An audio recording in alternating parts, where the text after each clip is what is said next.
আবার কোন গায়ের মানুষ বাগুন দিয়া কারা মুরগির সালুন আনদে গোস্তর মধ্যে কারা আবার বাগুন দেয় এত কোনোদিন দেখিনি কে দেখেন নাই তাই কি হইছে আজকে দেখেন আমি বাগুন দিয়ে আলু দিয়া গোস্ত সালুন আনদি মুরগির সালুন আনদিলি পারে যে স্বাদ নাগে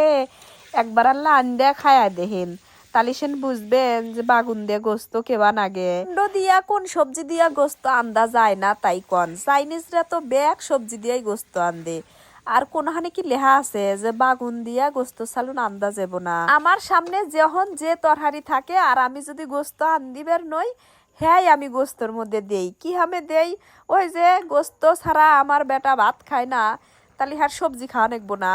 গোস্ত দিয়া সবজি টবজি দিয়ে আন দিলি পারে তখন আর বেটা কোনো কথা কয় না ওই সবজি হুস্তাই খায় এটা লগা আমার টেকনিক ওনার প্রায় সলপলি করলে গোস্ত ছাড়া ভাত খেবার চায় না সবারই কিন্তু একটা জ্বালা সৃষ্টি হয় আর এবারে সবজি দিয়ে রান্ধে দিলি তরহারিরও আয় পরে সলপলেরও মনের আশা পূরণ হয় প্রত্যেক দিনই গোস্ত খাবার পারে আমার এলাকাত কবুতর যে জব হরে কবুতরের ছাউ সেই ছাউ কলে এবি এবি পিঁয়াজ দিয়া বুনা হরে না বা জোল হরে না মধ্যে দেয় লগা আলু আর বাগুন আর বেশি হরে পেঁয়াজ দিয়া সুন্দর হরে কবুতরের ছালু নাম দে বেশিরভাগ মানুষই কি দেখছি যে বাগুন দিয়া আলু দিয়ে আন দিতি হিন থেকে আমি শিখছি যে কবুতরের মধ্যে যদি বাগুন দেয়া যায় তাহলে এই মুরগির মধ্যে দেয়া যাবো না কে তাই বুদ্ধি করলে আমি গরুর গোস্তর মধ্যে কোনোদিন বাগুন দেই নেই কে বাগুন করলে গরুর গোস্তর মধ্যে দেওয়া যাবো না হইবো না কিন্তু কোনোদিন দেই নেই কে আজকে আপনাদের যে দেখাইতেছি একটা ঘোরার জায়গা এটা লগা বাহুকা এটা কোন জায়গা কি নাম হেরকমের হারমো না এই যে দেখেন একটা সরা গাছ আমি কইতেছি যে সরা গাছ মানে লগা ভূত তার মানে হিনে ভূত আছে সরা গাছে বলে পেতনি থাকে যাই হোক আমরা এমন একটা দিনে হিনে বিকেলে ঘুরবার আসিলাম সেদিন যে কি সুন্দর ফুরফুরা বাতাস মনটা একবারে ফুরফুরা হয়ে গেছে গা তারপরে এই যে বাঁশঝার আম গাছ দিয়া এই জায়গাটা খুবই সুন্দর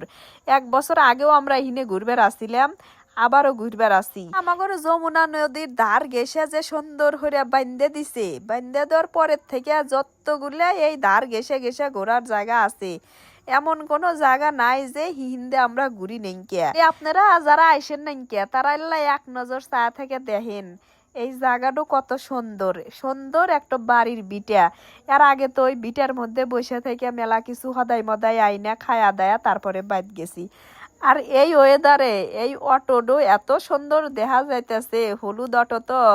অটোওয়ালা কইলাম যে আপনার অটো তো সেই সুন্দর দেখা যাইতেছে ভিডিওর মধ্যে আর অটোওয়ালা চাচা তো কোনো সাধারণ পরে এই যে দেখেন এই দাঁড় গেসে গেসে আবার ইন্ডিয়া অমিক দেওয়া নামছি আর এমনি আবার বাইরে যাবো হইলো গা ওই চা খাইবেন না গিয়া গজারিয়া এই হলো গা আজকে আমার ঘোরাঘুরি তাহলে আপনারা ভালো থাকেন সবাই টাটা আল্লাহ হাফেজ।